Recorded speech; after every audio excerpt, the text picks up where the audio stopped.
Ustedes dos después, pero primero él. Y luego tú, luego tú, luego tú. 3, 4. Buenos días, presidente. Hans Salazar, de Noticiero en Redes. Preguntarle, mire, hace unos días que vino la directora, la encargada, la responsable del SAT, hubo varios puntos que quedaron pendientes y si me permite, no sé si en un próximo que nos pueda proporcionar tal información o preguntarle si es que se ha dialogado al respecto. Aquí mismo uno de nuestros compañeros, Carlos Guzmán, planteó el tema de la problemática que hay, por ejemplo, con las constancias fiscales.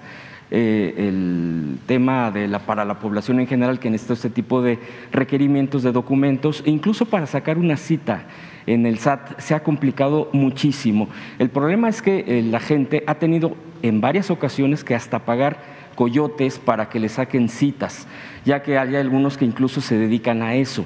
Entonces hay una problemática, efectivamente en un sentido se ha avanzado muchísimo en el SAT, incluso aquí ya ha dado el informe la directora, sin embargo en esta parte hacia el contribuyente, digamos, o los contribuyentes en su gran mayoría, hay este tipo todavía de cosas que quedan pues sueltas en el aire, que no, hay muchísimas quejas al respecto, incluso yo mismo tengo ese problema todavía, incluso para poderme registrar, porque ese es un archivo que se necesita la firma actualizada para poder hacer el trámite, por ejemplo, del respaldo de periodistas. Le pongo como ese ejemplo, pero en realidad hay muchísimos ejemplos y yo preguntarle si se pudiera poner atención al respecto, si habrá algo en lo inmediato, porque incluso se tuvo que ampliar ciertos plazos por parte del SAT, ha sido también sensible, lo sé, pero sin embargo me parece que sigue pendiente el fondo de las cosas. Y también del SAT, presidente, quisiera nada más comentarle,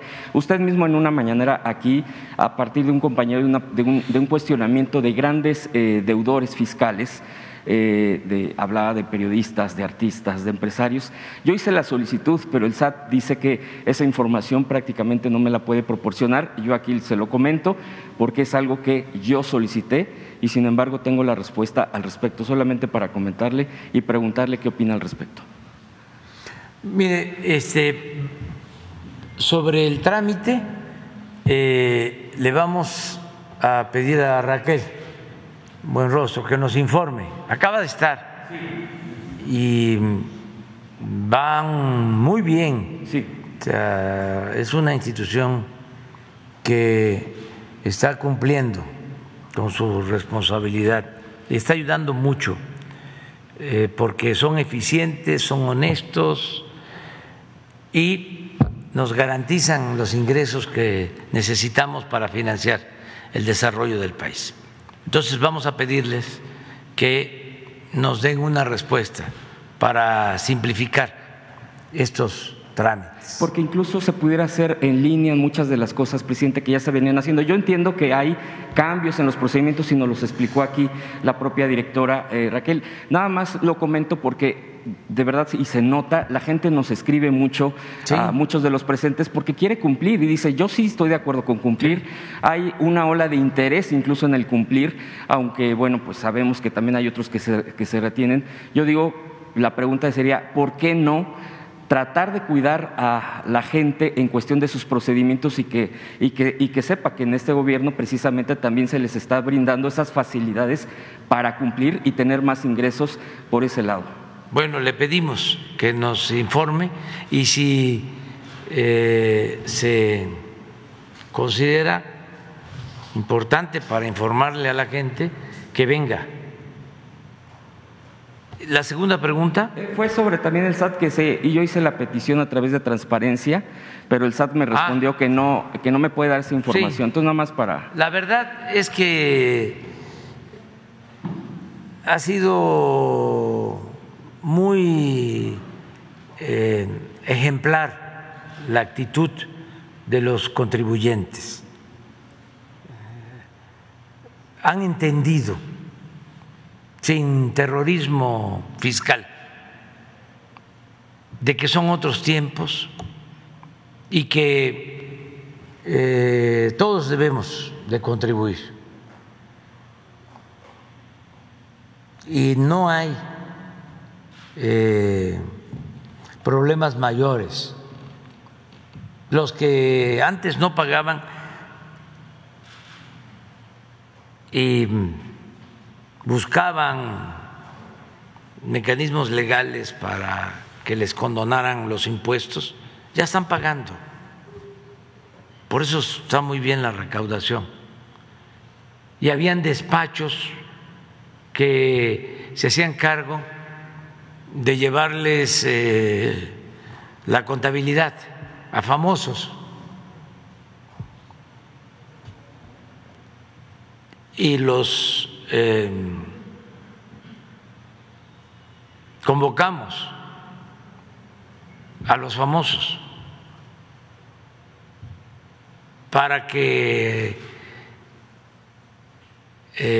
escucharan de viva voz de servidores públicos del SAT de que estaban incumpliendo y que debían y que era importante regularizar su situación. Y lo hicieron. Famosos, hasta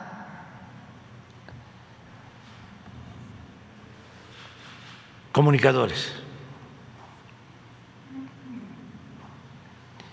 Y todos se están poniendo al corriente. Y ya saben que no hay privilegios para nadie.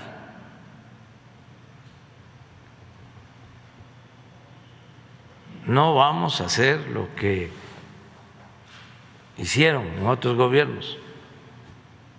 La vez pasada yo aquí recordaba, porque fui jefe de gobierno de la Ciudad de México, y de repente nos llega un oficio de Hacienda diciéndonos que nos iban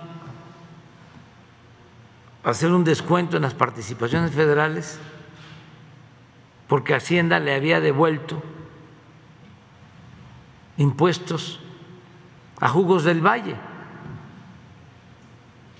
le había devuelto el IVA. Y resulta que el abogado de Jugos del Valle era Diego Fernández de Ceballos. Ya sé que se va a enojar, pero ya, ¿cómo es que dice la canción? Ya lo que pasó, pasó.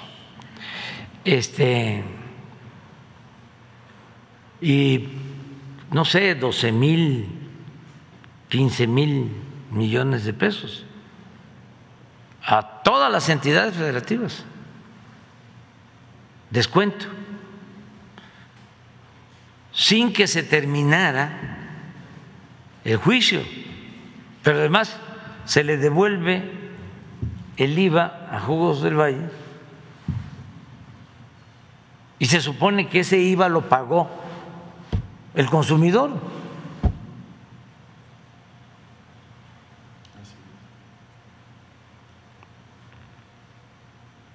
Entonces eso ya no existe, ya son otras reglas.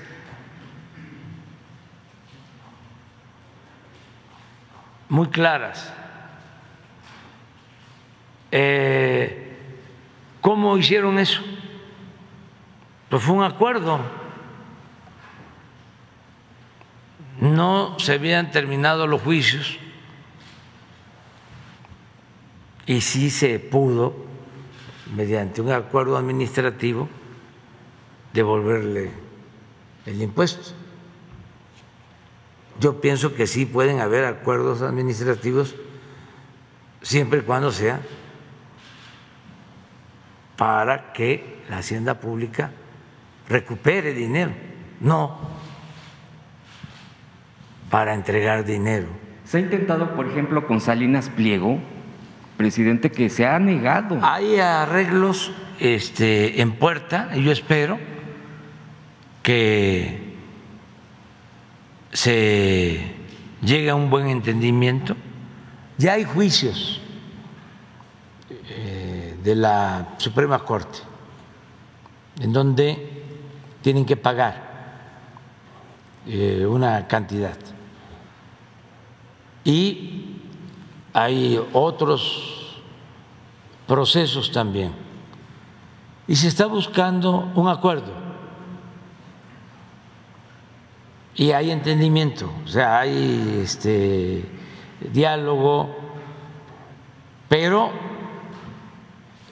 nosotros no podemos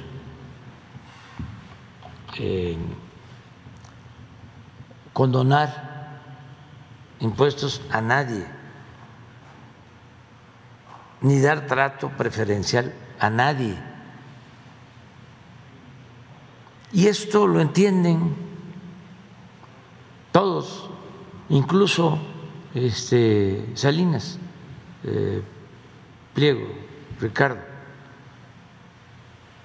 Él tiene un alegato y se le está escuchando como a todos. Él sostiene de que le cobraron doble o que le están queriendo cobrar doble, que fue una especie de venganza en gobiernos anteriores. Entonces se está revisando, porque si hay algo injusto, se tiene que reponer el procedimiento. Si no, reafirmar lo que está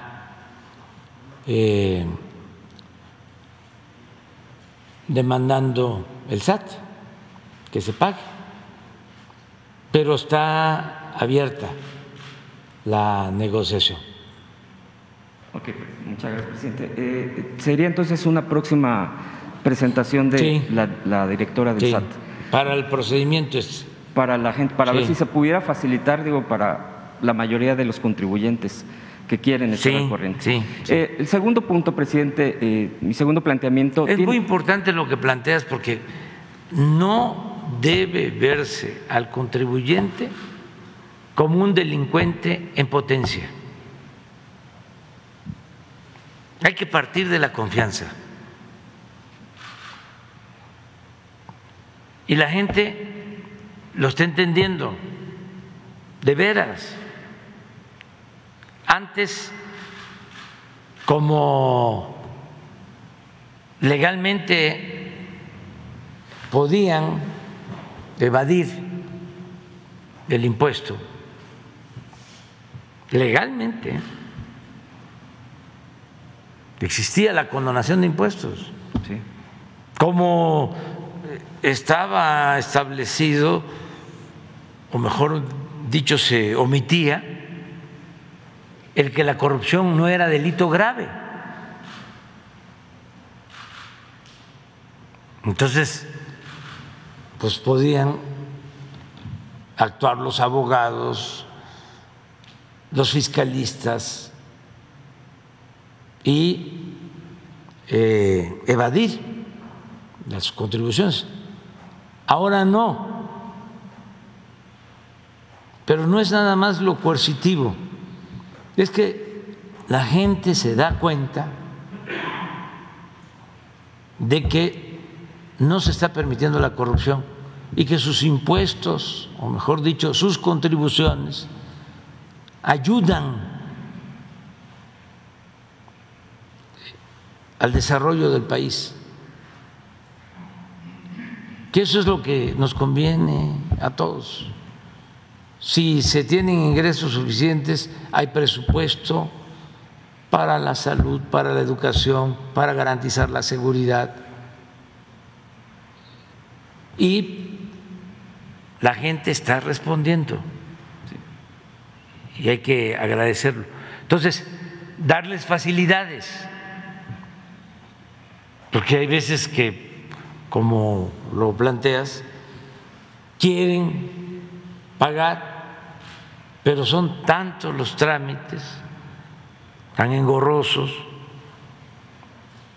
que terminan por no hacerlo o viven con esa preocupación, con ese pendiente. De hecho, es sorprendente que dicen, lo que queremos son citas. Sí, sí, vamos a pedirle eso. El segundo punto, presidente, es respecto a las UMAS, estas unidades que ya sabemos y aquí se ha planteado y que usted dijo que, bueno, se está revisando porque también tiene que ver con un tema presupuestal, el tema de los jubilados, todo esto que tiene que ver y que, bueno, pues aquí se ha explicado, incluso yo también he traído ese tema y lo ligo, por ejemplo, aprovechando este tema de las UMAS, yo preguntarle si se ha hecho algo al respecto en cuestión de las revisiones, porque sigue habiendo este tema y más ahora con el tema de la inflación. Y como estaba, por ejemplo, el candado de estas sumas al pago de préstamos en Foviste, el Fondo de Vivienda pues para trabajadores del Estado, pues terminan ahorita, siguen con deudas elevadísimas. Por ejemplo, un caso que me ponen en la mesa es, sacan un departamento en el 2009 en 400,000 pesos, se han pagado más de 200,000 pesos y la deuda no baja, prácticamente subió. Y esto también tiene que ver con estas unidades. Usted ya ha implementado un programa y aquí se ha difundido ampliamente que tiene que ver con Infonavit. También eso aprovecharía para preguntarle al respecto porque sigue habiendo esta preocupación, sigue habiendo este deterioro y lo peor de todo es que sigue habiendo gente muy, muy preocupada porque dice, en lugar de bajar esa deuda, porque además no he dejado de pagar, porque además sigo cumpliendo con mis pagos puntuales, y no ven claro, al contrario, prácticamente dicen, pues esto va a ser impagable o prácticamente perdería mi patrimonio, que pues es donde vive la gente, presidente. Ese sería mi segundo planteamiento. Yo tengo información de que está funcionando el programa de reestructurar deudas de vivienda en Infonavit,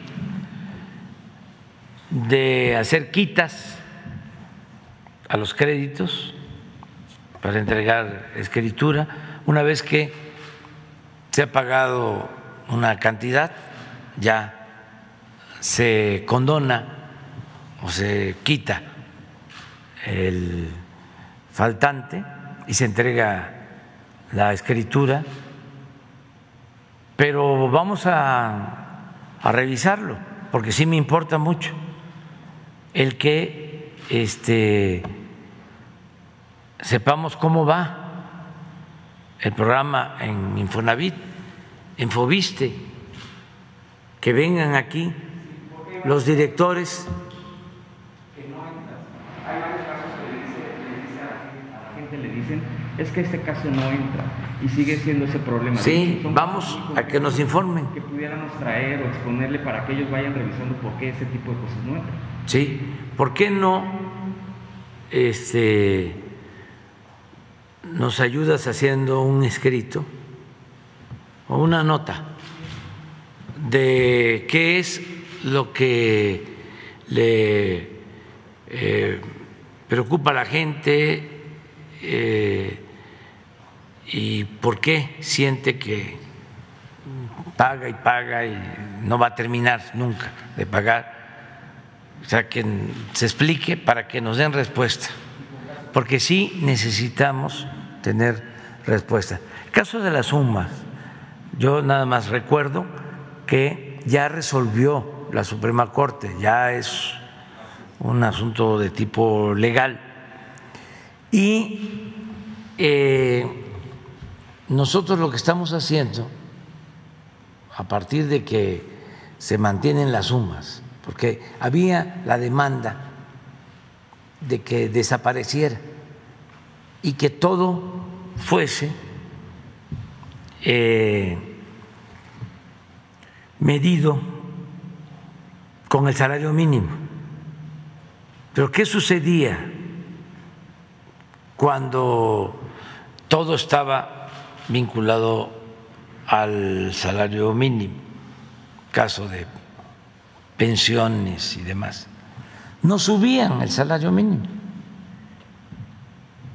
Aparte de que tenían la cantaleta de que subir el salario era inflacionario, aparte de eso, lo que sí era real era que al aumentar el salario aumentaban las pensiones y aumentaba la carga fiscal del gobierno. Entonces, no se podía aumentar el salario.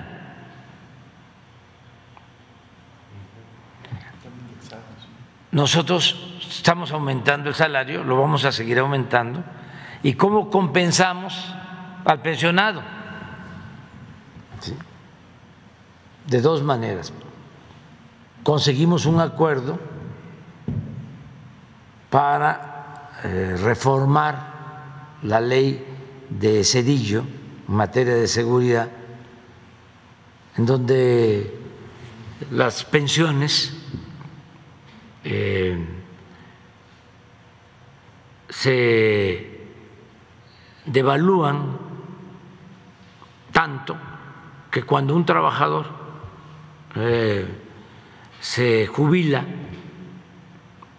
no va a recibir ni la mitad de su sueldo,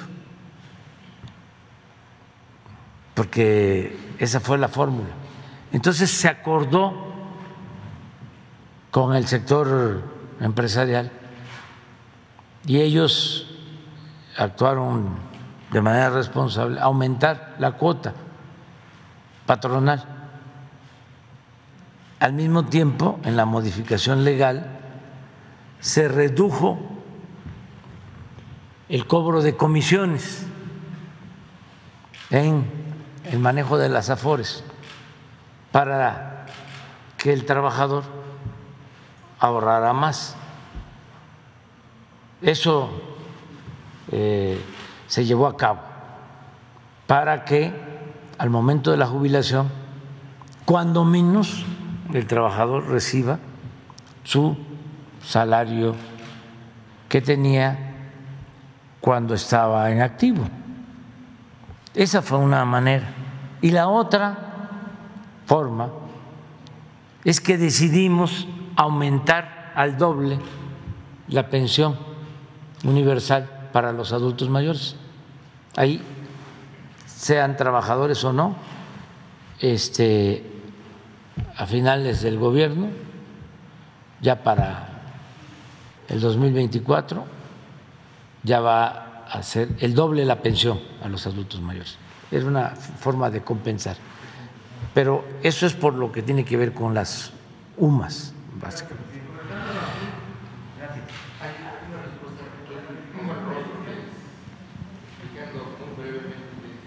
¿Pero cómo?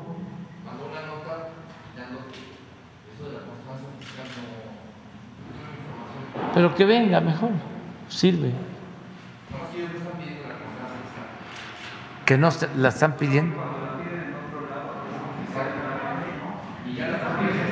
Mejor que venga. Que venga mañana. Que venga mañana. Ya. Buenos días, presidente. Nancy Flores, de la revista Contralínea.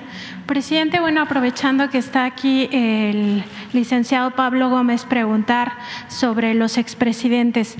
Usted ha dicho aquí que pues solo se les investigaría si la sociedad así lo decidía. 6.5 millones de personas votamos en esa consulta popular porque sí se les enjuiciara o se les investigara a los expresidentes. En el caso de la Unidad de Inteligencia Financiera, pues es un área técnica donde recibe estas alertas del sistema financiero y estas alertas tienen que ver con operaciones sospechosas, preocupantes o relevantes. En ese sentido, preguntar si han recibido alertas del sistema financiero de esta naturaleza por estas personas políticamente expuestas que son los expresidentes. Siguen siendo personas políticamente expuestas por el cargo que ocuparon en algún momento. Y me interesa mucho, por ejemplo, el caso de Salinas de Gortari. El licenciado Pablo Gómez, como usted, presidente, investigaron a profundidad la llamada llamada partida secreta, que en su momento representó pues un hoyo financiero a la hacienda pública, a la hacienda mexicana, por todo lo que se robaron. Pero también en el caso de Ernesto Zedillo, en el caso también de Vicente Fox y en el caso de Felipe Calderón, si han recibido estas alertas de parte del sistema financiero y si se les está dando seguimiento, como hasta ahora se hizo, bueno, primero con el caso de Enrique Peña Nieto, que ya fue denunciado. Nos decía hace un momento el licenciado Pablo Gómez que no se había denunciado a Felipe Calderón, pero sí reiterar esta pregunta, si se está dando seguimiento a estas personas políticamente expuestas por alertas que haya presentado el sistema financiero, y también si hay algún seguimiento hacia el exsecretario de Hacienda, Luis Videgaray. ¿Ven?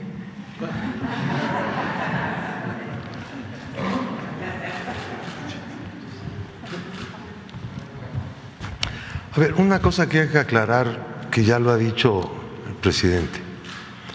El gobierno no tiene una actitud de persecución de tipo político. La unidad de inteligencia financiera es un instrumento gubernamental. Aplica la política del gobierno, no anda en el aire, no existe en el éter. Por eso no hay una política de persecución por motivos justamente políticos. Los reportes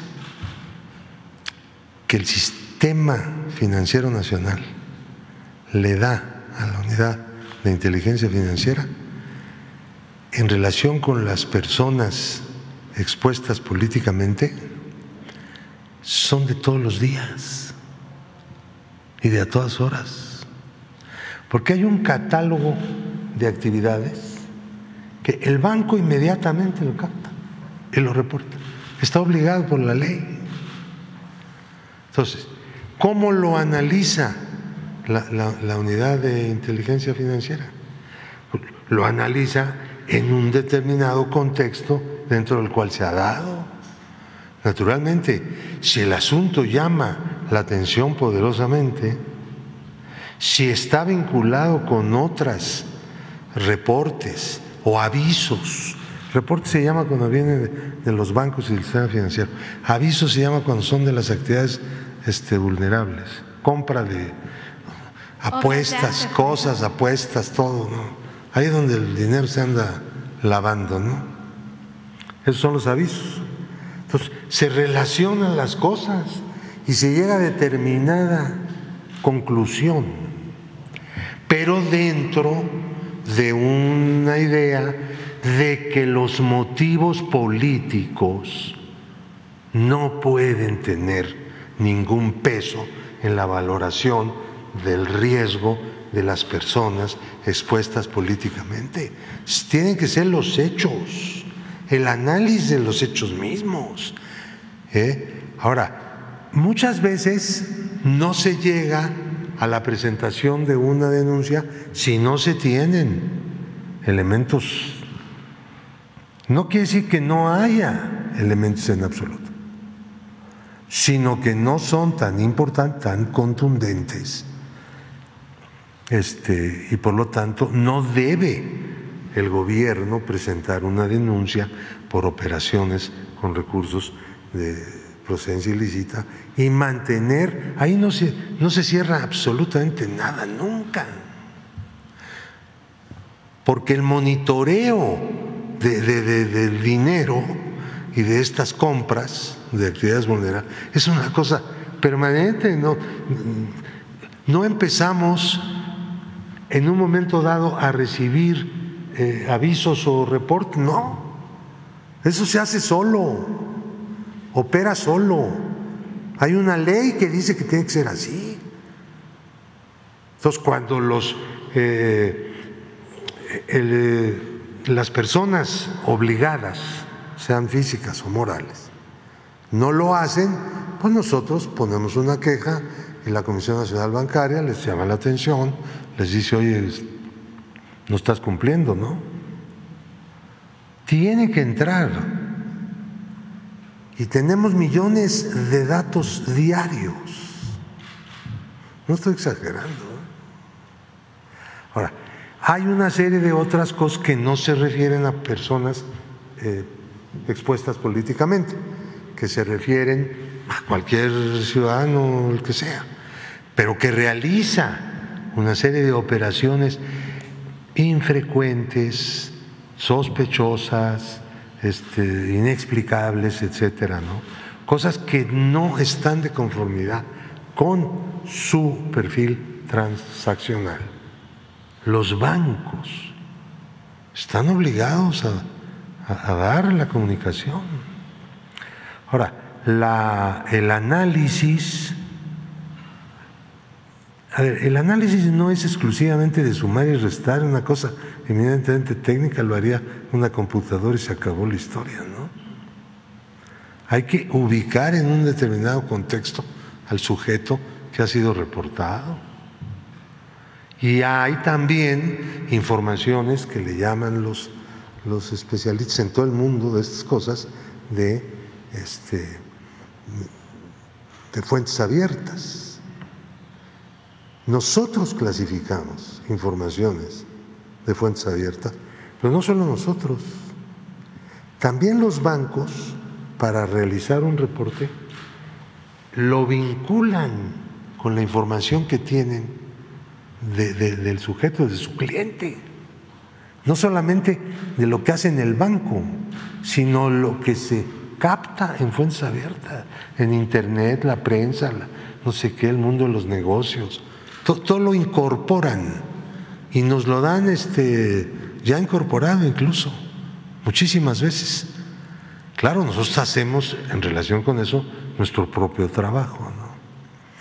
O sea, no dependemos de nadie en cuanto a esto, a lo que viene de fuentes abiertas, pero sí a lo que viene de cuentas, de movimientos. Cuando la unidad de inteligencia financiera dice hubo este movimiento de pesos y centavos el día tal, de tal a tal lugar, está diciendo lo que es exacto, lo que es real, con la única excepción de que el banco se haya equivocado y haya mandado, en lugar de pesos, en lugar de libras eran pesos. Bueno, ahí sí ya. Por eso hay que usar también un criterio valorativo, decir, oye, ¿estás seguro, banco, que me estás informando bien? No te equivocaste, verificas. Y ya el banco pues, te tiene que responder, ¿no? O por decir una institución de valores, ¿no? Los fondos, todas esas cosas, pues, muchas veces hay errores. Si te percatas de que puede haber algún error, es mejor preguntar para no errar, ¿ok? Y es así como se trabaja. No voy a hablar de cómo se hacía antes, pero ya tengo muchos reportes. Pero bueno, lo dejamos. Entonces se podría entender que sí ha habido reportes y avisos de estas personas políticamente expuestas que le he preguntado y que ustedes sí le han dado seguimiento. Todos los días tenemos reportes y avisos de personas expuestas políticamente, todos los días. Es inevitable eso. Simplemente si uno de ellos o una de ellas hace una operación inusual, lo reporto. Y en su caso, si encuentran en este cruce de información, si encuentran elementos que pudieran representar operaciones de recursos de procedencia ilícita, ¿lo denunciarían? No solo lo denunciaríamos, eso lo hemos hecho ya. Primero hacemos algo, tomar la decisión de abrir un caso para poder entrar lo más a fondo que se pueda en el análisis. Si como consecuencia del análisis se ve que hay indicios de que pueda haber operaciones con recursos de procedencia ilícita, tenemos que ir a la Procuraduría, perdón, a la Fiscalía. Ya me quedé en el siglo pasado. Entonces, la unidad de inteligencia financiera no decide eso en función más que del caso, no de quién es la persona. Porque si a esas fuéramos… No, yo entiendo nada más, porque sería de interés que explicaras si existe partida secreta. ¿Tú cómo conoces algo de eso? A ver, porque esa fue una pregunta. Es que el presidente era uno de mis lectores más asiduos en esta materia. Yo escribí un libro que se llama Los gastos secretos del presidente, que es una investigación no solo histórica, sino en cuenta pública, con números. ¿Qué hacían los presidentes? No solo era la partida secreta el problema, que era un problemón. Por la capacidad del presidente, tenía una bolsa de dinero que podía hacer lo que quería, dársela a quien fuera o llevársela a su casa, y nadie se podía meter en eso. Sino que había, todo el ramo 23 estaba lleno de gastos discrecionales. Allá había nóminas enteras de líderes, de políticos, se repartía. Miren, uno de las raíces del Estado corrupto en México fue el establecimiento de los gastos discrecionales del presidente de la República. Y es una de las cosas que apuntaló el presidencialismo, cómo se gestó después de que los militares dejaron el poder. Yo no digo que no había corrupción antes, pero no había una forma de gobernar que se basa en gran medida en la corrupción. Ese es el concepto de Estado corrupto. Y una de las principales instituciones originales del Estado corrupto fueron los gastos discrecionales del presidente. Fíjense, la Constitución decía: no habrá más partidas secretas que las que se aprueben para eso, que serán ejercidas por los secretarios de Estado con la firma del presidente. El primer jefe, Venustiano Carranza, planteó esa redacción para evitar el relajo que había de partidas secretas por todos lados en el presupuesto. Y entonces le quiso meter un límite y no se dio cuenta, no alcanzó a percibir que eso iba a resultar peor, porque iba a convertir la partida secreta en un instrumento exclusivo del presidente, con el cual el presidente se da la gran bolsa y repartía lo que le daba la gana. Bueno, no era esa la solución que planteó Venustiano Carranza, y se demostró pues ya con el tiempo, pero la cosa creció mucho más, insisto. Era todo el ramo 23, eran unas cantidades impresionantes. Pues ahí en mi libro están las tablas de las cantidades que discrecionalmente gastaba el presidente. Ahora ya no solamente no hay esas partidas en el presupuesto, sino que tampoco existen subrepticiamente, que era también otra manera de hacer eso, ¿no? El cambio es una cosa espectacular, hombre. Ya. Espero que no es fácil para un país entender en el momento que se está produciendo un cambio, el calado que tiene el cambio en el que está uno metido, ¿no? Porque de repente las cosas parecen que no han cambiado tanto como uno quisiera, pero erosionar el Estado corrupto. Miren, les quiero decir una cosa que a lo mejor es una imprudencia. La unidad de inteligencia financiera no estaba en la lucha contra la corrupción, era parte. Ahí se las dejo. Y en un segundo planteamiento, presidente, el 30 de junio pasado, la Fiscalía General de la República indicó que le iba a solicitar a la UIF precisamente un nuevo análisis financiero en torno al abogado Juan Collado, conocido como el abogado de los Salinas de Gortari. Preguntar precisamente si en este nuevo análisis que hará la Unidad de Inteligencia Financiera sobre el caso Juan Collado se va a revisar a profundidad estos 5 esquemas de presunto lavado de dinero que ya se encontró previamente. Nosotros tuvimos acceso a los expedientes y ahí se habla, por ejemplo, de estas actividades vulnerables, como en el caso de los casinos, se da un vínculo con el que se conoce como zar de los casinos, Riva Palacio Magaña, otro vínculo financiero, por supuesto, en los dos casos, con los Rodríguez Borgio, que también son parte de de esta cadena Big Bola. Además, se da ejemplo del manejo de inmobiliarias, que es otra área vulnerable a las operaciones con recursos de procedencia ilícita, operaciones en efectivo que se hacen a través de empresas.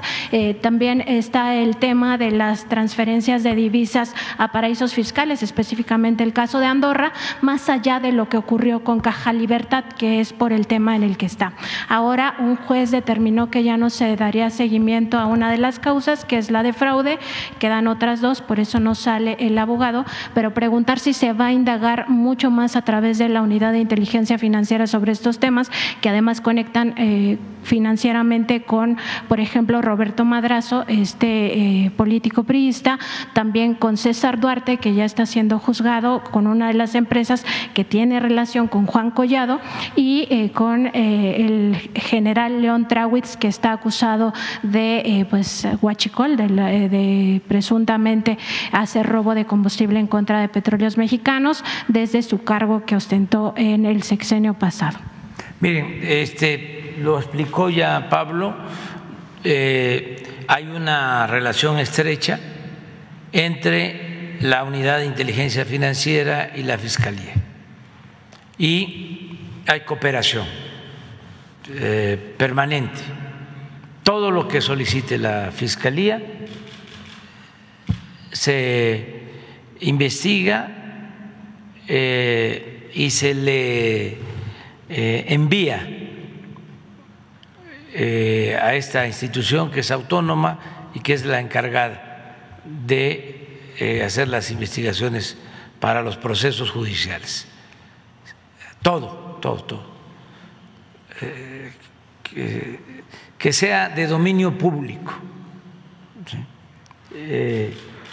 El señor, que es el titular de la Unidad de Inteligencia Financiera, tiene como su autoridad inmediata al secretario de Hacienda, y el secretario de Hacienda depende del presidente. Por lo mismo, el titular de la Unidad de Inteligencia Financiera depende del presidente, y la instrucción que tiene, para que se sepa, se oiga bien y se oiga lejos, es no ocultar ninguna información, y mucho menos que la Unidad de Inteligencia Financiera se convierta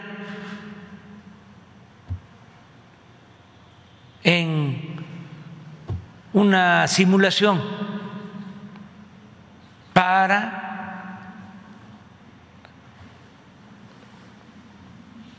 permitir la corrupción,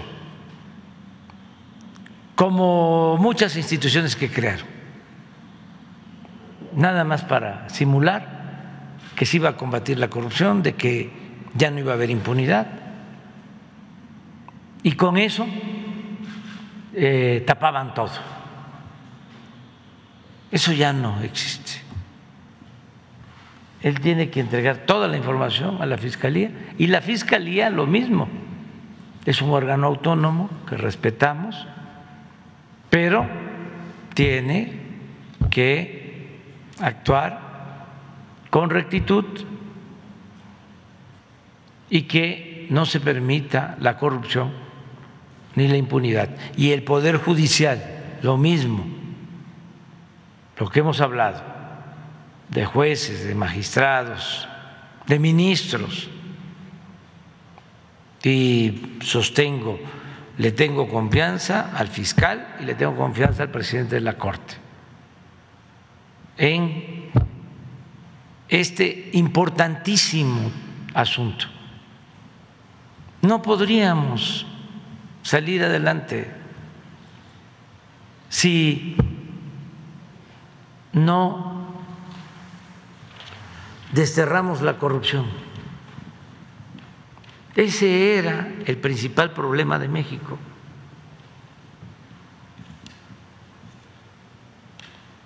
Nada, nada, nada, nada, nada, nada, nada. Y reto respetuosa, amistosa, cariñosamente a los expertos a que me digan si hay algo que haya dañado más a México que la corrupción. Nada, nada ha dañado más al país que la deshonestidad de los gobernantes. Eso es lo que dio al traste con todo. Esa es la causa principal de la desigualdad económica, de la desigualdad social, de la violencia y de otros males. Entonces, por eso tenemos todos que participar para desterrar de México la corrupción. Hay ejemplos, y eso también es para los expertos. ¿Por qué en Dinamarca tienen estado de bienestar?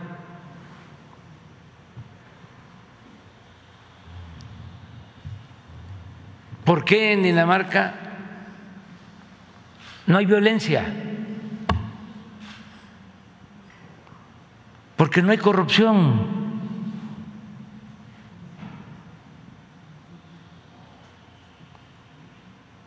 A más corrupción, más desigualdad, más pobreza, más violencia.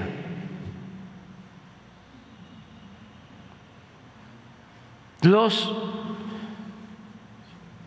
países con gobiernos donde no hay corrupción tienen más bienestar y no hay la violencia que desgraciadamente se padece en países en donde ha imperado la corrupción. Y lo estamos viendo. Podemos atender las necesidades de la gente, podemos destinar el presupuesto a ayudar a los más pobres, porque ya no se permite la corrupción. Es que era un gran saqueo, una gran sangría. Se robaban casi todo. Esto de la partida secreta, imagínense, esto para los jóvenes. Que había una partida secreta. ¿Qué era eso? Que el presidente podía disponer de una cantidad del presupuesto sin tener que comprobar nada.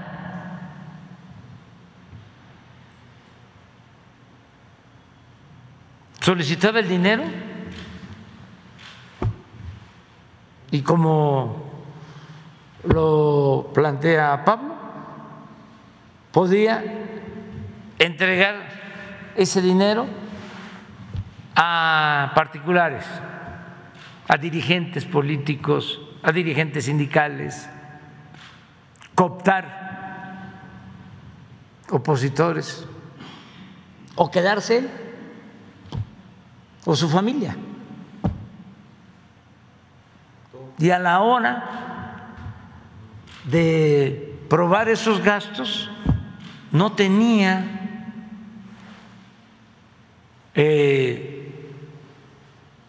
ninguna responsabilidad. Estaba permitido legalmente.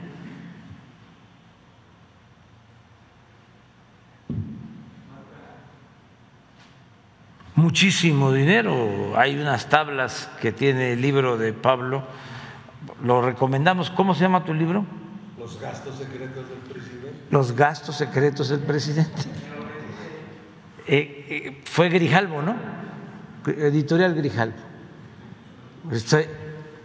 Pero ahí está para los jóvenes. Entonces, se veía como algo normal. Entonces, ya eso pues ha ido cambiando. Gracias, presidente.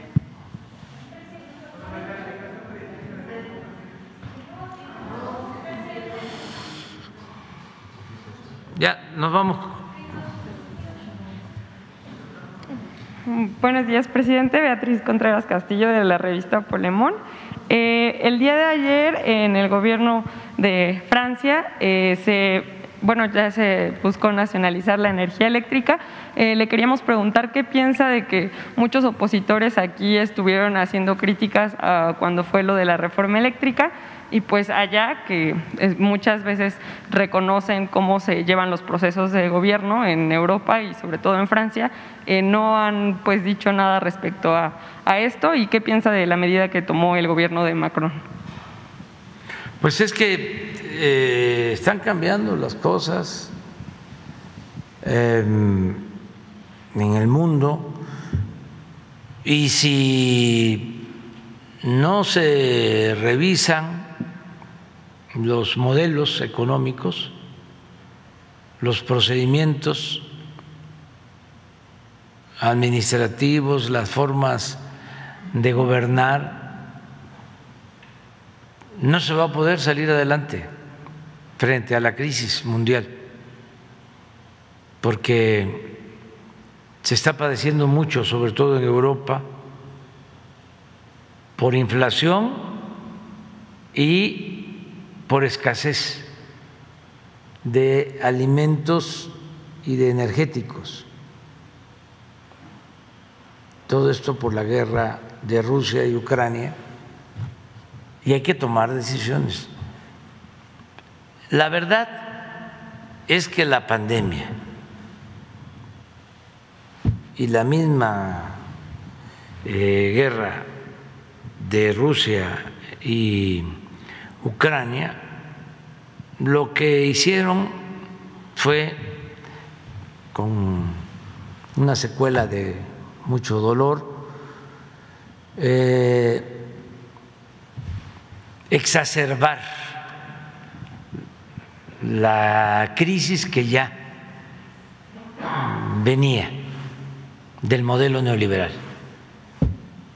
Ya no se podía mantener esa misma política. Y con la pandemia y con la guerra se precipitó todo. Era inevitable la crisis del modelo aplicado, impuesto durante décadas. Nosotros lo sabíamos, además siempre hemos sostenido que no se puede enfrentar una decadencia, un proceso de degradación progresivo si no es con una transformación. ¿Qué es una transformación?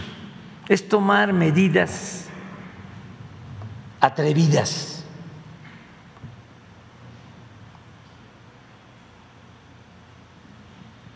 para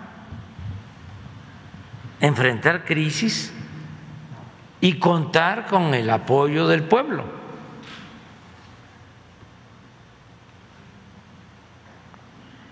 Para poder consumar o realizar, llevar a la práctica esos cambios. Pero se necesita tomar decisiones y actuar con arrojo. Si no hay arrojo, no hay porvenir.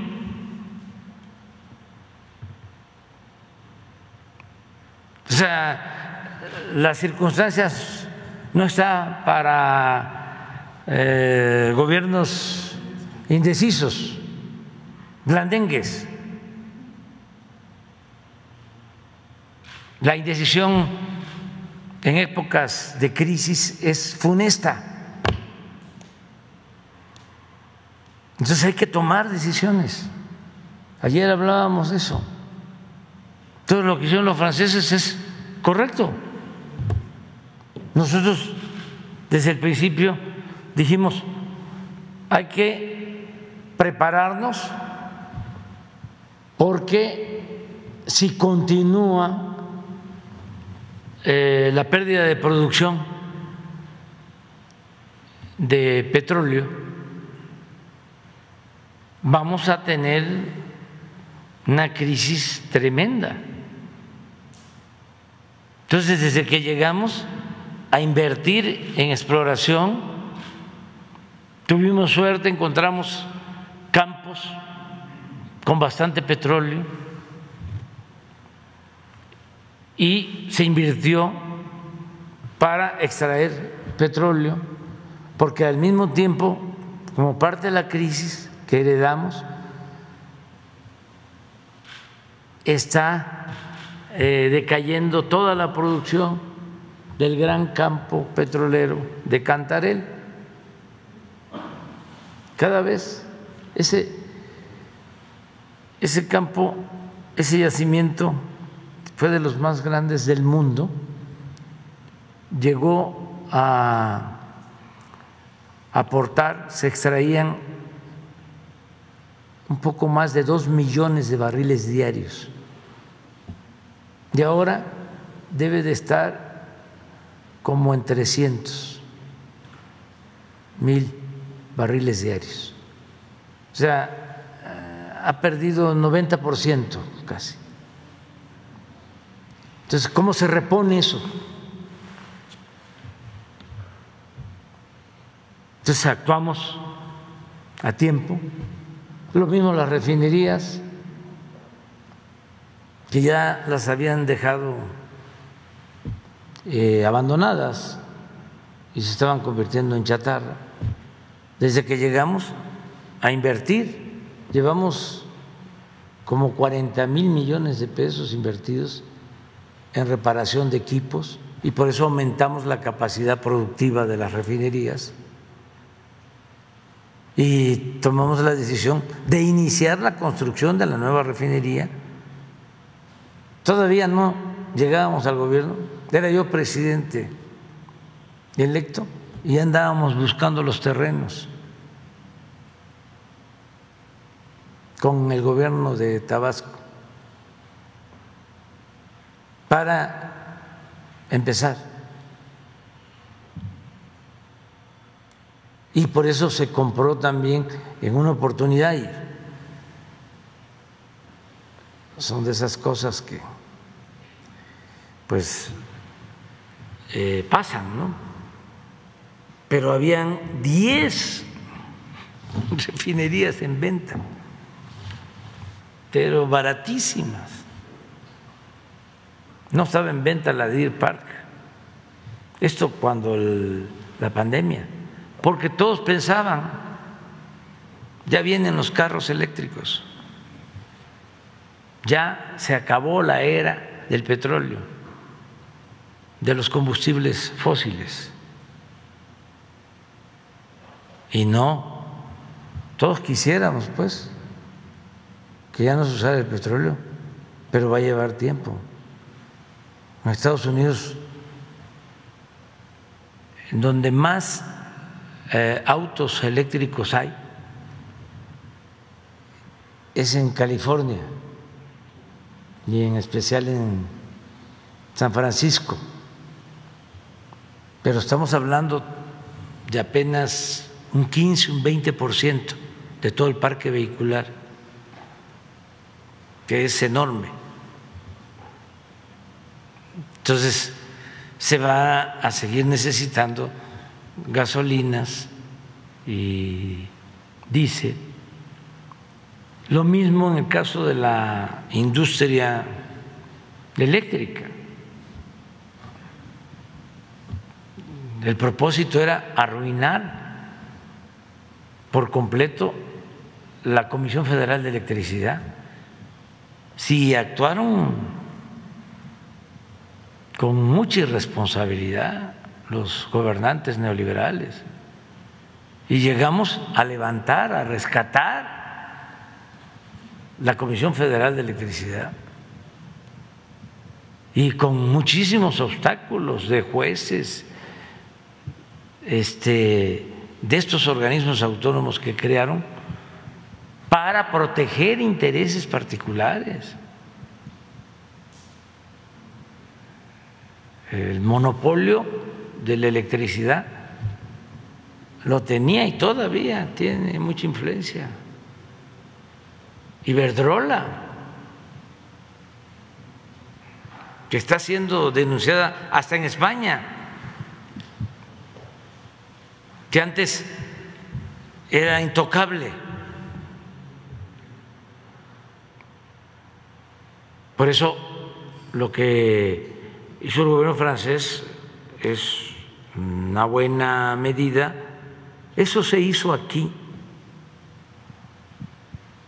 en la época del presidente López Mateos, y el secretario de Hacienda era Antonio Ortiz Mena, que no era, vamos a decir, de izquierda, pero era un hombre con juicio práctico, que eso es lo que se necesita, más que lo ideológico, el sentido común.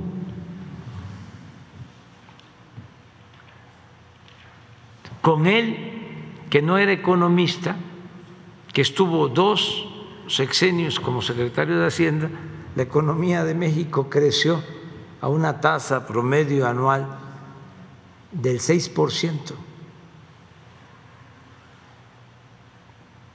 Fue secretario de Hacienda de López Mateos y de Díaz Ordaz. Y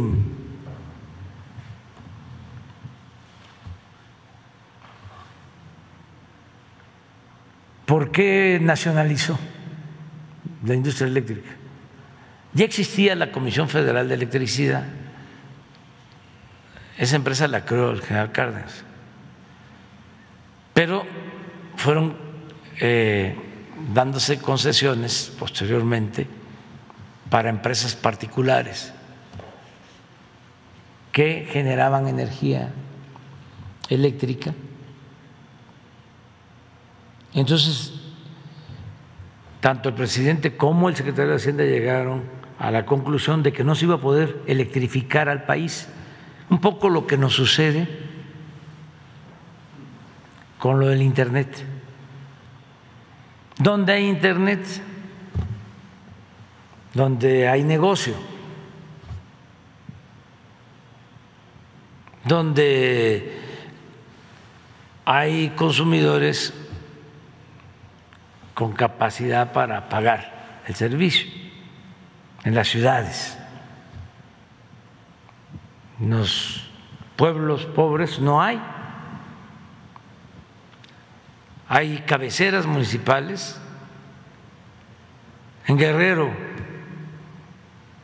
son 81, 84 ya creo, municipios. Pero hay como 6 o 8 que no tienen internet ni en la cabecera municipal. Bueno, ¿por qué? Porque consideran que no es negocio. Entonces pasaba lo mismo con la industria eléctrica. Entonces, con mucha claridad, el presidente y el secretario de Hacienda le dijeron a las empresas: vamos a nacionalizar la industria eléctrica, porque si no, no vamos a poder electrificar los pueblos, porque para ustedes no es negocio. Y gracias a esa medida se electrificaron todos los pueblos de México,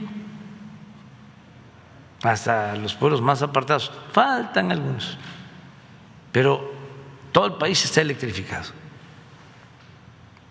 por la Comisión Federal de Electricidad, por esa decisión. Entonces, ahora los franceses, que ya tenían una participación en esa empresa considerable, necesitaban más libertad para poder operar, garantizar, enfrentar el problema que tienen de la falta de insumos para la generación de energía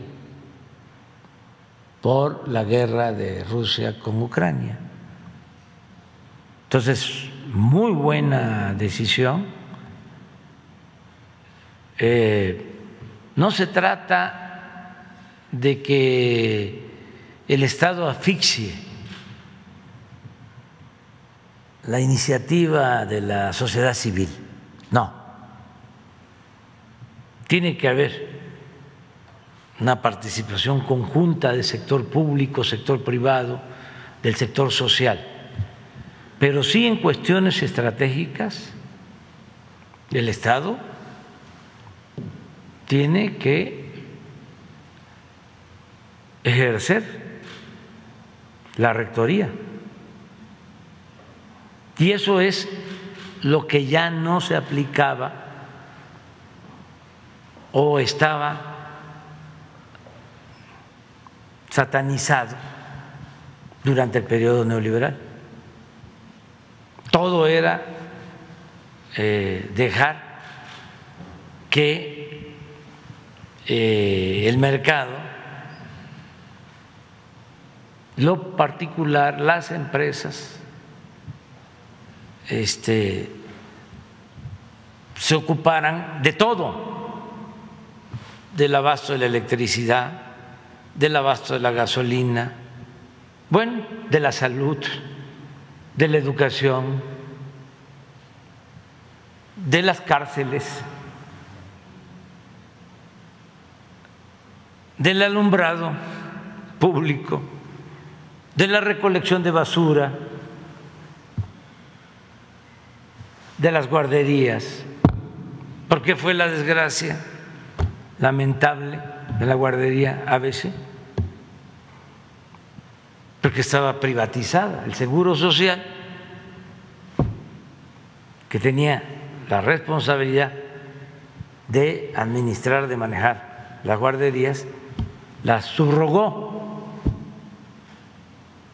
Era privatizar la seguridad social. Eso era lo que predominaba.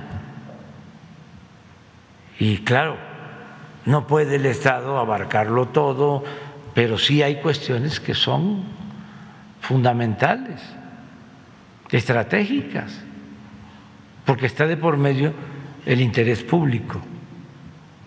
Y eso es lo que hicieron los franceses. Presidente, ya nos vamos. nada más rápido, en un segundo planteamiento, en la revista hemos publicado varias investigaciones y en la última publicamos sobre cómo en el grupo Xcaret, que evidentemente pues no ha sido criticado ni ha salido en la prensa por los muchos ambientalistas que han estado hablando de los tramos del Tren Maya, los socios dueños de este grupo son familiares de Madrazo, quien fue el candidato, y hay una concesión incluso que antes habían puesto el parque Xel-Há, era como un parque acuático público, y el gobierno se los concesionó, no se ha revelado por cuánto tiempo ni cuánto es que paga el Grupo Xcaret por la concesión al gobierno, pero además, bueno, preguntarle qué piensa de estos lazos que existen con Madrazo y que además pues este centro turístico se desarrolló muchísimo y fue creciendo durante los sexenios de Peña Nieto y de Calderón sobre todo. Lo dejamos para después porque como ya he hablado varias veces de este tema y hay ahora en puerta pues una denuncia contra Vulcan por la destrucción del territorio y es una empresa con mucha influencia en Estados Unidos, mucha influencia, me sorprende, porque allá existe la mala costumbre de que las empresas le pagan a los políticos, o sea, a los senadores, sí, y tienen muchísima influencia, son capaces de, una empresa reúne a 10 senadores y firman un desplegado en contra de un gobierno, o sea, así. Entonces, se está haciendo una denuncia y ojalá y se logre un acuerdo porque se los propusimos, pero ellos pensaban de que era como antes y no cumplieron, pero no cerramos la puerta porque nos interesa llegar a un acuerdo. En el caso de Xcaret, como se ha denunciado ya varias veces, que ellos están ahí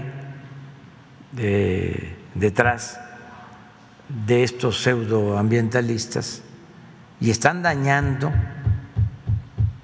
a la nación porque se están perdiendo recursos del presupuesto, porque tienen la obra parada ya 3 meses. Entonces vamos a informar cuánto se está perdiendo, porque también todos tenemos que asumir aquí nuestra responsabilidad. Entonces me acaban de enviar una carta, ya me enviaron una carta anteriormente, me acaban de enviar una carta diciéndome que ellos no están participando y que quieren ellos aclararlo. Entonces por eso vamos a esperar en el caso de Xcaret y también el caso de Vulcan, que aquí se llama ¿cómo?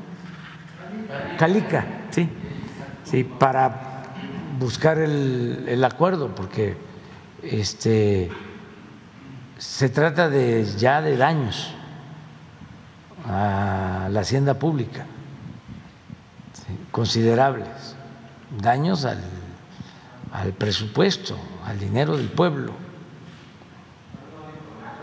Vamos a resolver, yo creo que la semana que viene, ya sobre este asunto, porque no puede permanecer 3 meses, imagínense. ¿Mande? No, porque caeríamos en lo mismo. O sea, no vamos a estar viendo estos asuntos con el Departamento de Estado. Ellos sí acuden siempre, ¿no?, a que el Departamento de Estado hable con los gobiernos. Esa es la práctica. Nosotros no aceptamos eso. Vamos a tratar con el presidente Biden asuntos muy importantes para los dos pueblos, para las dos naciones, y le tenemos mucha confianza al presidente Biden. Y es importantísima la política de buena vecindad. Y a eso vamos a Estados Unidos. Nos vemos mañana.